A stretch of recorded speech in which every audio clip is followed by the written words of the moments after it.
Então vamos iniciar aqui a aula sobre estados limites últimos no concreto protendido.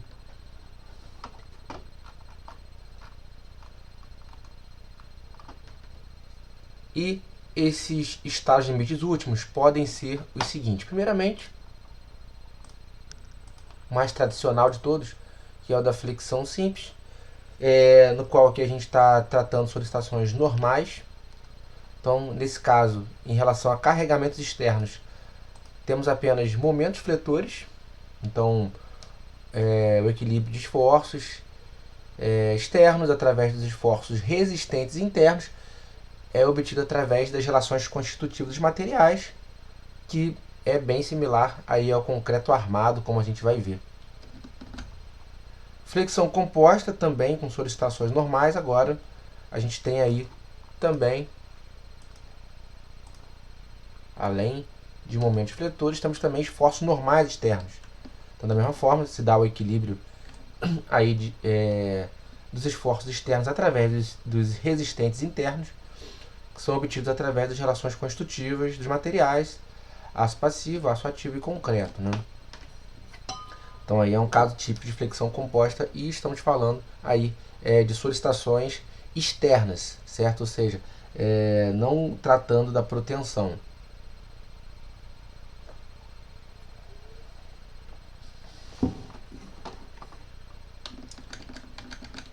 E aqui no caso também ainda falando da flexão simples, mas tratando de solicitações tangenciais, tá?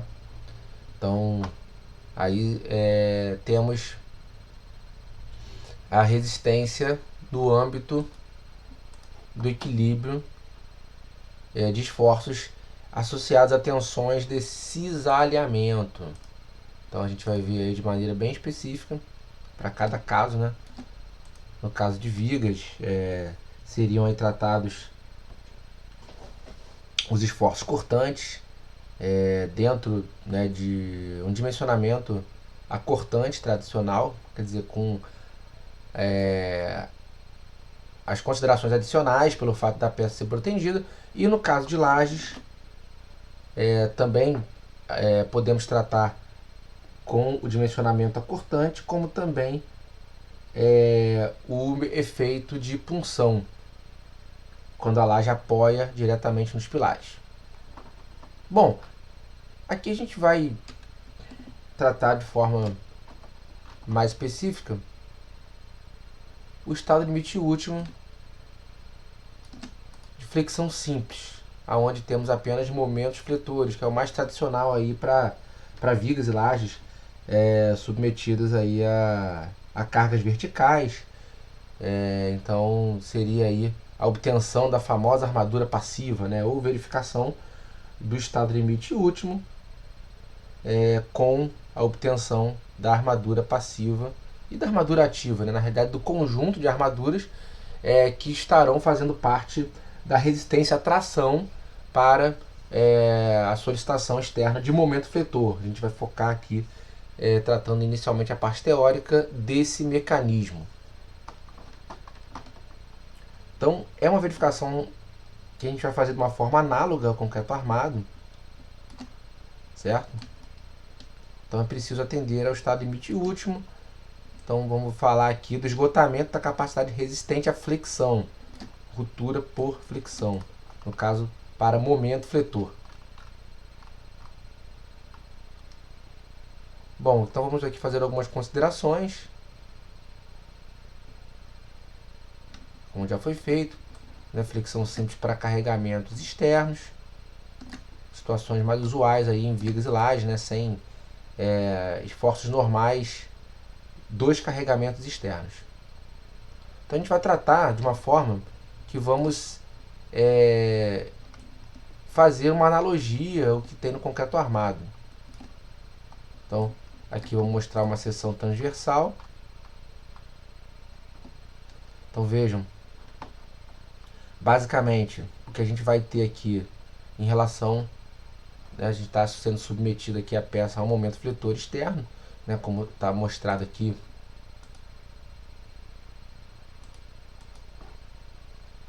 um valor aí de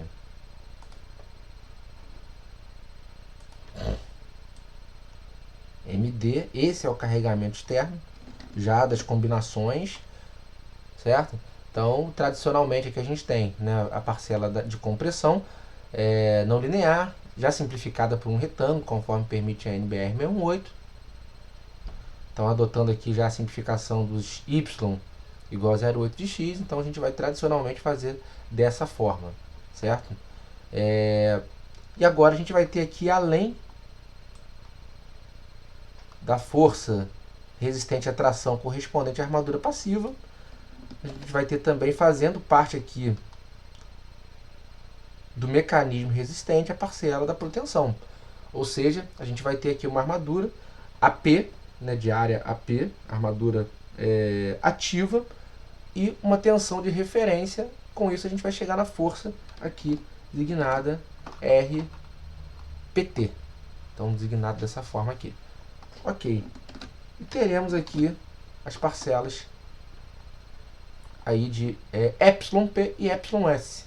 Então, através das relações constitutivas, né, dos materiais, a gente vai ter aqui uma deformação, e essa deformação ela vai estar associada a uma tensão.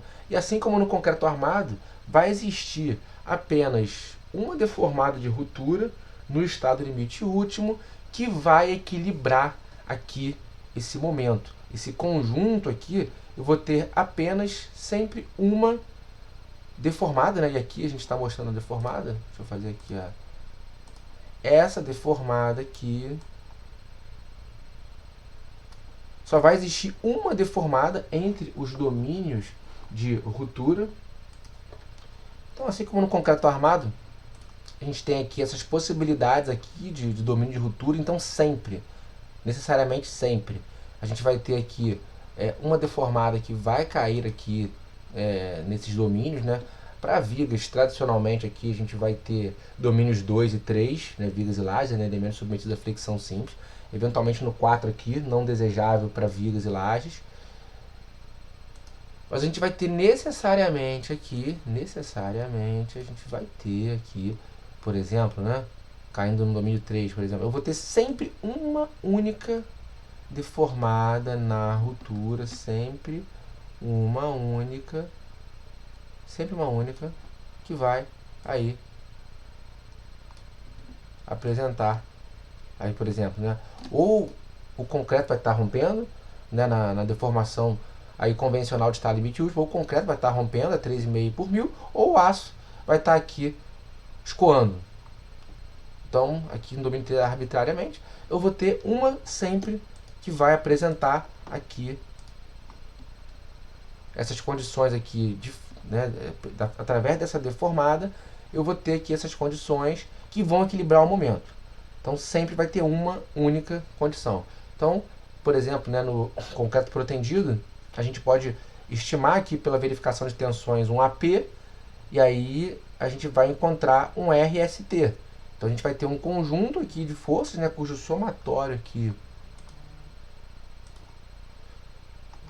né, nessa condição de resistência aqui, eu vou encontrar um valor de X, que vai me gerar aqui um Y, tal, que eu vou ter esse equilíbrio. Vou ter essas duas equações de equilíbrio aqui atendidas.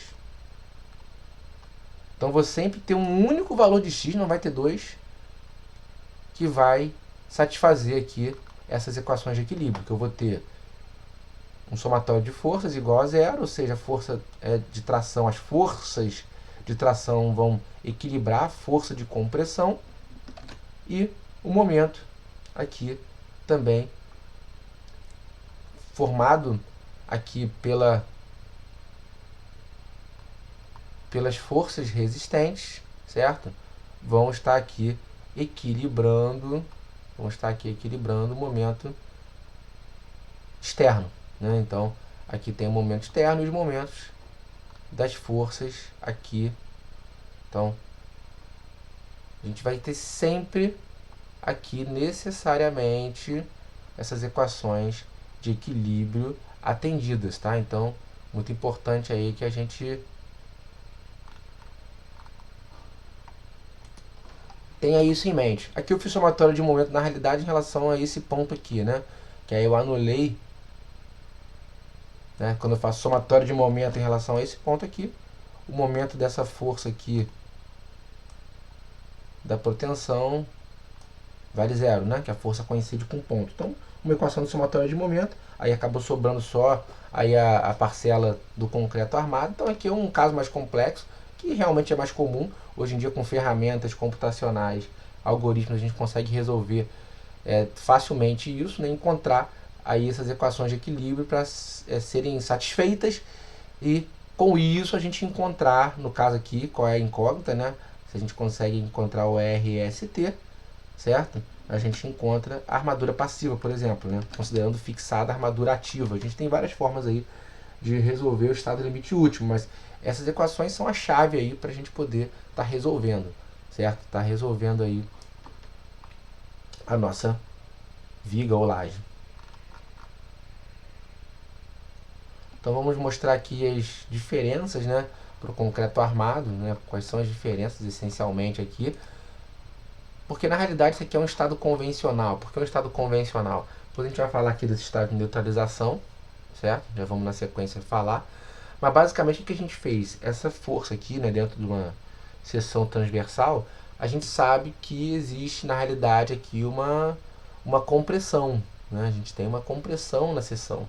Então a gente vai falar dessa compressão aqui dentro desse contexto do estado de neutralização também, tá? Mas basicamente o que a gente tem aqui é o nosso tirante, né, que é o conjunto de cordoalhas, né, os cabos, que vão estar com essa força resistente também aqui, certo? Beleza.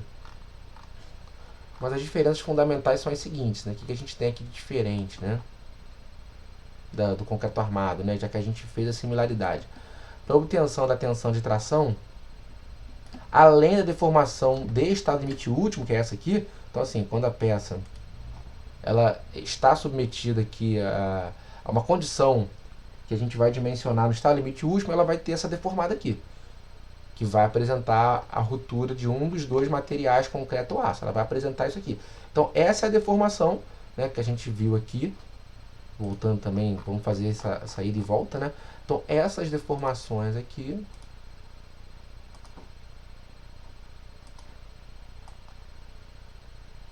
são as deformações a princípio de estado limite último. Essa deformada aqui é uma dessas aqui, certo? Está invertido aqui, mas basicamente é isso. Essa deformada, essa aqui que eu estou selecionando,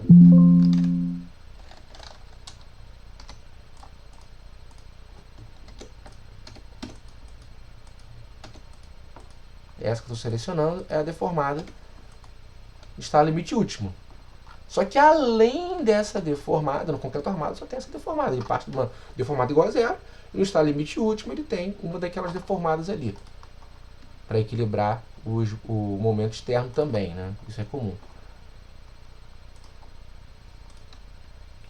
Mas aqui a gente também deve considerar a deformação correspondente ao pré-alongamento.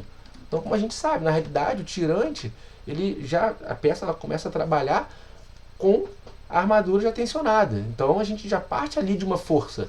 Aí quando você tem, além disso, a deformada no estado limite último, né, com, hipoteticamente ali os momentos atingindo aí valores de estado limite último, né, considerando os coeficientes de ponderação, etc., né, e aquelas condições ali extremas, né, a gente tem as deformadas aí tradicionais do concreto armado. Só que antes disso aqui, quando você está numa condição ainda indeformada, você já parte de uma deformação de pré-alongamento. Então, essa é a diferença fundamental. É o que gera maior resistência aí no estado limite último de uma peça protendida. É o tirante já estar tensionado. Então, dentro da conta aqui que a gente vai fazer de equilíbrio, já entra o epsilon pré. Essa é a diferença fundamental. É isso que vai fazer uma diferença gritante aí na resistência, né? A gente tem um tirante ali, não uma armadura partindo de uma deformada igual a zero, como no concreto armado. Beleza. Bom, tem mais uma coisa importante que conceitualmente, que já antecipando, não vai fazer tanta diferença aí no dimensionamento, mas é importante. Quando a gente dimensiona no concreto armado, a gente considera as deformações no nível das armaduras. Bom, na realidade no concreto armado, e aqui a gente vai também tratar assim, deformação igual a zero, né? A gente não considera isso?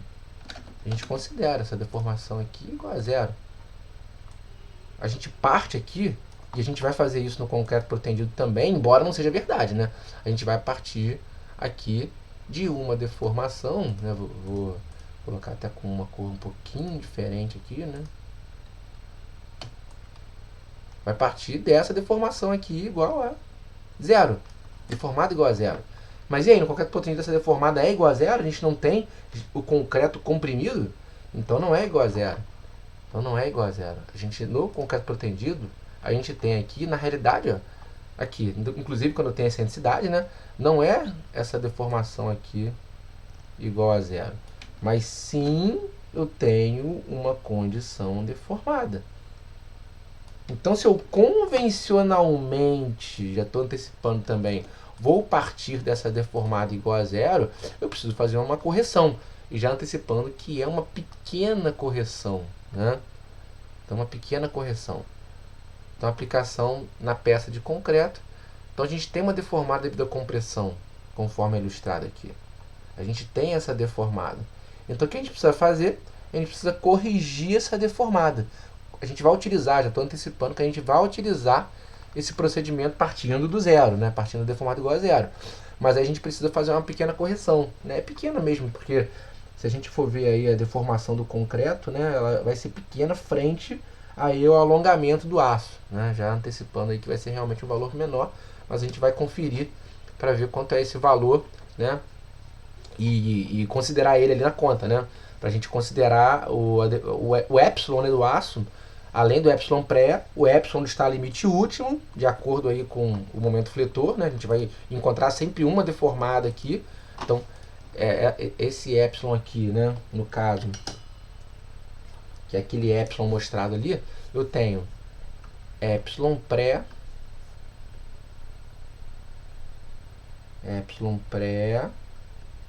e vou ter também esse epsilon aqui, ó. E vou ter também esse epsilon, que é o epsilon, no caso, deixa eu ver como é que a gente chamou aqui. Já chamei de alguma coisa, né? Vamos ver aqui. Chamei de epsilon P, né? Simplifiquei, né? Mas seria esse epsilon P aqui, né? Está limite último. Vou chamar de epsilon P, vírgula U aqui, só para designar que ele está limite último. Então eu tenho epsilon pré, que é do pré-alongamento da armadura, mais esse aqui. Só que quando eu estou partindo dessa deformada aqui, eu tenho que considerar um outro epsilon aqui para corrigir e dizer que eu... Porque você imagina, se eu partir aqui da condição deformada, nossa, vai ser uma complexidade enorme, né? Então é legal partir dessa condição aqui. A gente vai ver que não é. E tem a correção aqui, que é o epsilon N, que a gente está chamando aqui de deformação de neutralização, certo? Já estamos designando isso aí. Para trazer dessa condição aqui para essa, né? Para eu não precisar considerar essa condição inicial aqui, né, para usar os mesmos procedimentos aí do concreto armado, né, certo? Aí, trazer essa condição convencional aí, da similaridade, eu preciso trazer para essa condição aqui. Então, eu preciso aqui, na realidade, aplicar uma força que eu chamei de PN aqui, que é uma força aí convencional, uma força fictícia, só para trazer aí para uma condição similar ao que a gente tem de procedimentos tradicionais aí do concreto armado, que é o que a gente vai usar na prática aqui, certo? E aí isso aqui corresponde a uma deformação de neutralização.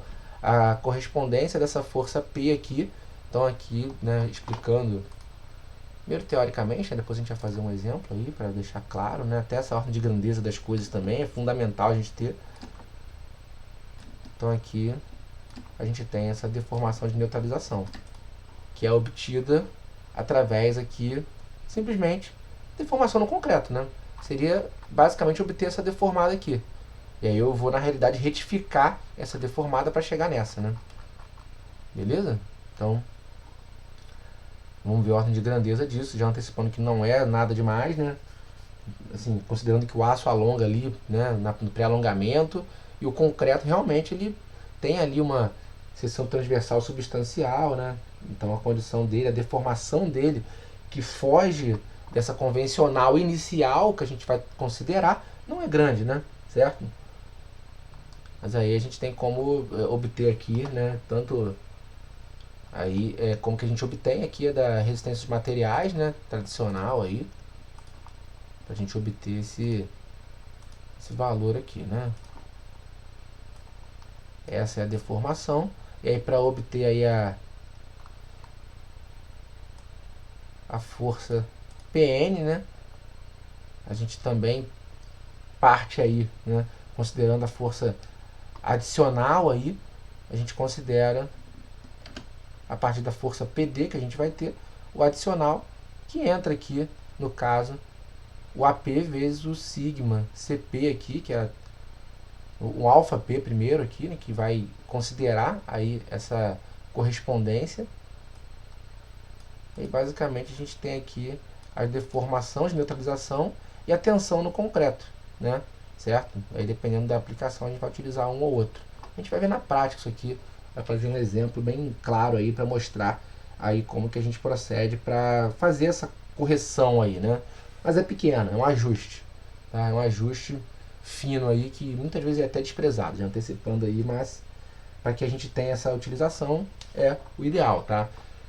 Antes de entrar aqui na proteção aderente, o que acontece? A gente pode também, opcionalmente, tá? Optando eventualmente por não fazer esse procedimento exatamente igual ao concreto armado, o protendido na realidade, até voltando aqui num exercício de uma aula anterior, né, numa viga tradicional aqui pelo método das cargas equivalentes, a proteção ela na realidade pode ser tratada também como cargas, né, até o método sugerido. Por estar limite último, de modo geral, a gente está seguindo um caminho diferente, né? A gente está, na realidade, reduzindo aqui em cada seção essa flexão composta, que na realidade é uma flexão composta, considerando a proteção como carga, não é isso? Ó. Eu tenho a força W e eu tenho aqui a força, as forças P's aqui, né? Que vão gerar compressão. Então, compressão, e eu tenho aqui, né? Os esforços claramente demonstrados aqui.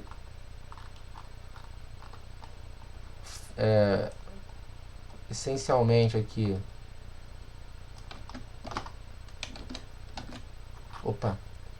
Os esforços normais aí de compressão e os momentos fletores. Então eu poderia nessa seção S, por exemplo, aqui, considerar esse normal de 60 toneladas força e o momento da proteção. Só que quando eu considero isso, eu na realidade não estou considerando ali o tirante com a força dele. Então o que a gente está fazendo é uma simplificação. A gente está reduzindo essa condição aqui, dessa flexão composta, a gente está colocando essa força aqui, que é de compressão na peça de concreto, a gente está já colocando como uma força resistente no aço. Então a gente está, para ter a similaridade do procedimento do concreto armado, a gente está fazendo isso, reduzindo essa força de compressão ali para uma força, a mesma força, né, na realidade, para uma tração no tirante.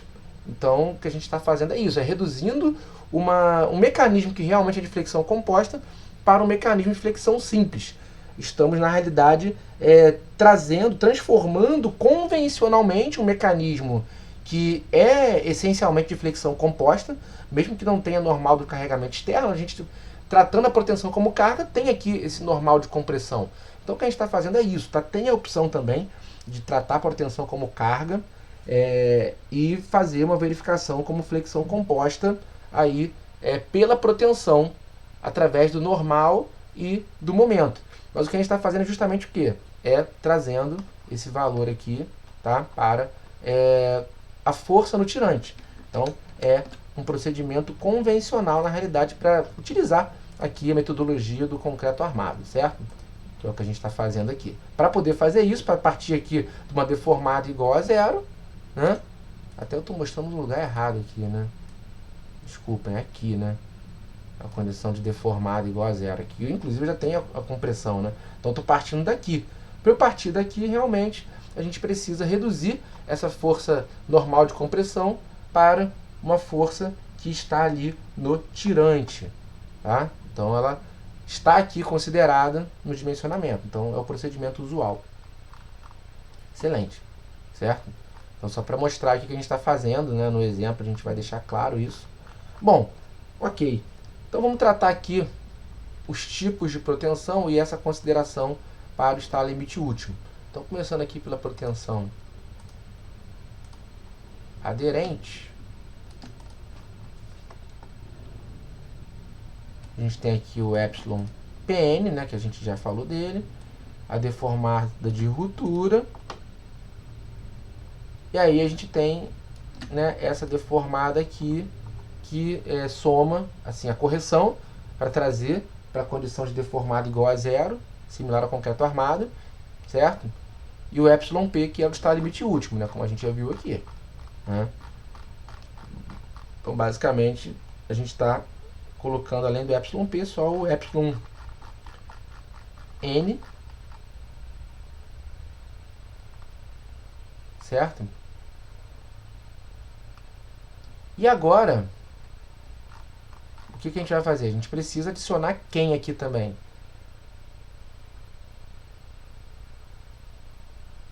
Na verdade, faltou adicionar, né? Não está escrito aqui, o pré-alongamento. Então, a gente inclui, na realidade, aqui, nesse epsilon, que a gente está chamando aqui de PN, né? Seria do pré-alongamento. Aqui, na realidade, não está não tá designado exatamente, né? A gente vai ver no exemplo, né? De maneira mais clara. Mas, basicamente, o valor total aqui, né? O valor... Esse valor aqui é o estado limite último. E aí a gente tem o que também? Tem essa aqui, ó.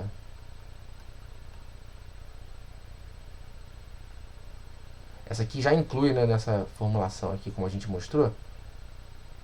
Aqui já inclui... No caso aqui, inclui...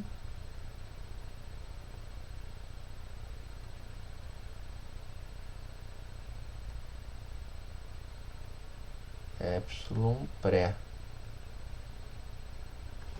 Tá incluindo já. No exemplo vai ficar bem claro, né? E aí o valor aí do total, né?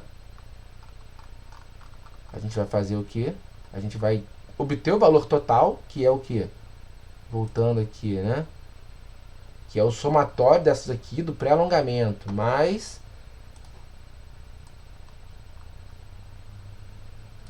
o valor aqui do estado limite último, mais o valor da neutralização, a gente vai ter o valor de epsilon total. Então, obtido esse valor do epsilon total, o que a gente vai fazer? Ora, obtido o valor do epsilon total, já incluindo o pré-alongamento, já incluindo o estado limite último, né, que a gente obteve aí para equilibrar o momento. E já obtido aí o valor da correção, a gente vai entrar com ele aqui. Então, a gente vai entrar com o valor na tabela, né, do epsilon total aqui, né? Então, epsilon P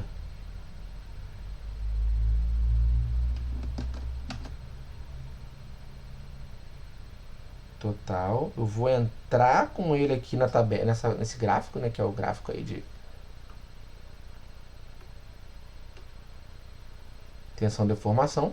Vou entrar com ele aqui e vou chegar ao que? No valor da tensão, né?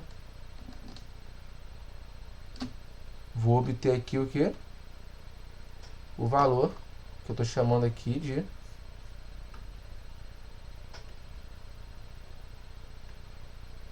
epsilon PD.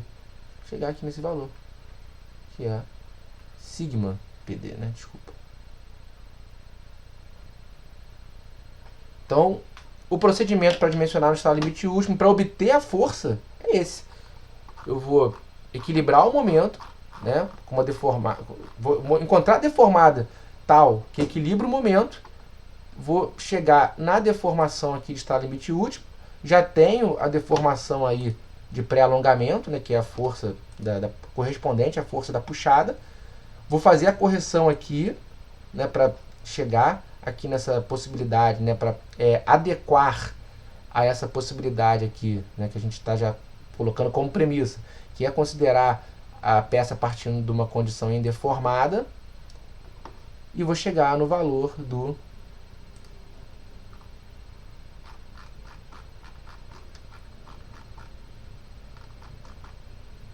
εP total, certo? Incluindo essas três parcelas. Ok? E aí com isso eu entro no gráfico, tensão deformação, e consigo o εPD. E aí depois do εPD eu tenho já a força, normalmente eu tenho já um AP aí, tá? O procedimento que a gente está sugerindo é esse, né?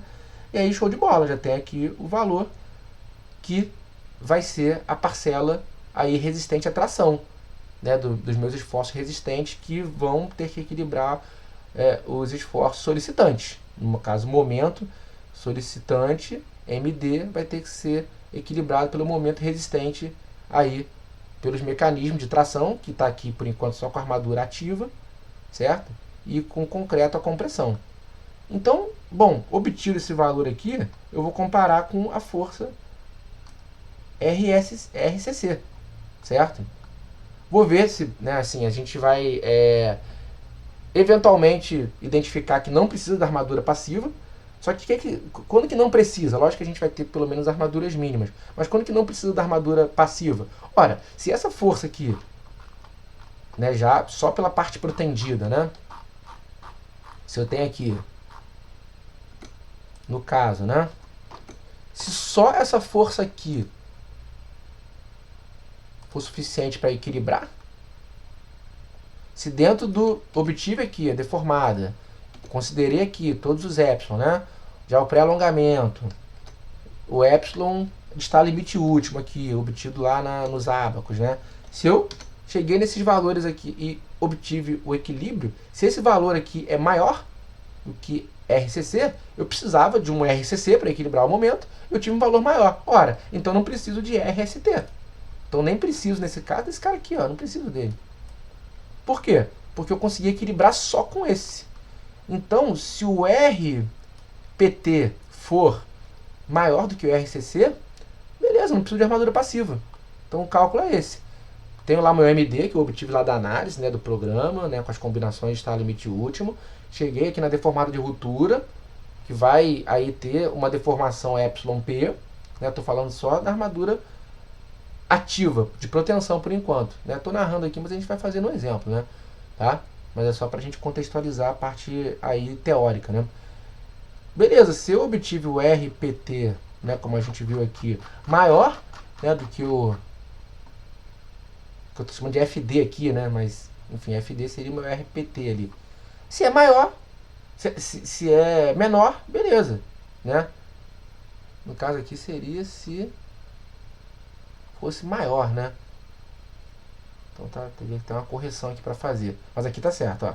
RPP maior ou igual ao RCC, nenhuma armadura passiva adicional é necessária, né? Se é maior, né? Certo? Agora, se for menor, aí sim, né? Eu não vou estar equilibrando, eu preciso adicionar quem? Preciso adicionar aqui a parcela da armadura passiva, né? Se esse valor aqui, né, que eu chamei de FD ali, no caso FPT, for menor do que o RCC, cara, eu não estou equilibrando aqui, né? Eu não estou fazendo aqui o devido equilíbrio de forças, né? Então eu vou precisar necessariamente, para ter esse equilíbrio aqui, eu vou precisar adicionar, né? Se o RPT for menor, aí eu preciso acrescentar quem? Esse aqui, que aí sim preciso adicionar a armadura passiva, né? Precisaria adicionar esse cara aqui. A gente vai ver isso claramente aí nos exemplos, né? Certo? Aí beleza, preciso adicionar, eu preciso calcular essa armadura passiva, né? Preciso calcular. Aí eu vou ter aqui a deformada de ruptura, né? Vou ter aqui a tensão, e aí com a tensão eu consigo obter. Aí eu preciso equilibrar. Aí como é que eu obtenho essa armadura passiva aqui? Ora, eu vou equilibrar, né? É só aqui, nesse caso aqui, para chegar na armadura passiva, eu não tenho o RCC? Sim. Aí no caso aqui dos domínios 2 e 3, né? No caso seria uma tensão aqui, sigma Y, né? YD. Aí nos casos mais tradicionais a gente vai ter aí domínios 2 e 3, o FYD, certo? E aí a gente vai chegar no valor do AS aqui, né? Eu vou ter a força da proteção já também, né? Essa força da proteção já está amarrada, né? Eu tenho o epsilon pré, né? Calculo o epsilon N, né? Da neutralização. Calculo o epsilon de estar limite último, né? Que a deformada ela é única. Eu vou ter aqui uma deformação para a armadura protendida. Então beleza, só sobrou quem? A gente tem como obter o AS para que a gente tenha esse equilíbrio de forças aí, né? Esse equilíbrio de forças. Beleza? Então na proteção aderente isso fica bem claro, né? A gente consegue realmente ter essa equivalência muito bem resolvida, né? Porque nesse caso, essa deformação aqui, que a gente obtém no estado limite último, o aço ele é aderente ao concreto, ele acompanha o concreto. Então, por isso é que eu posso usar esse procedimento de chegar aqui e obter um valor aqui de deformada, né? Até desenhando aqui também, né? Por exemplo, dessa convencional que eu obtive aqui. Vamos supor que o aço está aqui, né? Como a gente já viu, né? Eu tenho como dizer que a deformação é essa aqui, εPU, porque está acompanhando. Está acompanhando o aço protendido, ele parte daqui e ele o quê? Ele acompanha o concreto armado, é aderente. Agora, e quando não tem aderência? Aí eu não posso utilizar para o cálculo do εPU esse valor aqui de εPU obtido dessas deformadas de ruptura, porque não é aderente. A deformação ela acaba não acompanhando, o aço protendido não acompanha ali o concreto armado no estado limite último. Existe ali uma deformação relativa. Não é exatamente assim como na aderente. A aderente é igual no concreto armado. Agora, na não aderente, aí, né, partindo agora para não aderente, aí a gente teria que... É o mesmo procedimento ali, né, no caso do epsilon pré, do epsilon de neutralização, mas para a obtenção do epsilon, para a obtenção desse cara aqui, para a obtenção desse camarada, eu não posso usar aqui a deformada de ruptura. Não posso. Eu tenho que estimar. Então, na realidade, a tratativa acaba sendo por tensões. Tá? Acaba sendo por tensões. Então, a tensão aqui, na realidade, né, não, a gente acaba mudando um pouco aqui, né, o cenário de como tratar. Ela sim inclui a neutralização, mas ela inclui aqui um delta sigma, que é obtido através aí de procedimentos empíricos, tá? E aí varia aqui de acordo, aqui a gente tem os valores de norma, né? Varia aqui de acordo com as beltês, né, do elemento. De acordo com as beltês eu tenho um valor aqui. Então esse delta sigma, para a gente dimensionar no estado limite último, ele é aqui para as belteses menores ou iguais a 35, 70 mais FCK sobre 100 mais ρP. ρP é aqui a taxa geométrica de armadura ativa. E no caso para as beltêses maiores que 35, né, tipicamente aí de lajes, né, aqui tipicamente de vigas, né, não necessariamente, mas tipicamente. E aqui no caso de lajes, né, aí a gente tem um valor aí 70 mais FCK sobre 30 vezes ρP, certo? Mas o procedimento ele é similar, ele não muda, tá? Da mesma forma que para a gente obter a força da protensão, sendo que tensão aqui, essa tensão sigma PN, esse N já é o subíndice que designa que a gente já corrigiu pela neutralização. Mas esse sigma P ele já inclui o quê? O sigma pré. A gente vai ver no exercício muito claramente, tá? Então, aqui já está incluindo a pré. O pré-alongamento não muda, né? Pelo fato de não ter aderência, você não chega com um tirante tracionado, então tá lá, né? A gente partindo ali de uma seção, pré-alongamento existe, seja parte do momento resistente ali. A gente, lembrando, pegou o mecanismo de flexão composta e, na realidade, trouxe esse mecanismo para ali, trouxe esse mecanismo para uma configuração que seria o mecanismo de flexão simples. A gente transformou a flexão composta, que a protensão realmente aqui é o mecanismo ao qual a protensão realmente se associa, né, no desempenho dela aí, né, real, para um mecanismo de flexão simples. Tá? A gente vai ver no exemplo claramente, tá bom? Então, vamos ver nos exemplos aí. Mas esse é o conceito das verificações de estado limite último de flexão simples aí na protensão.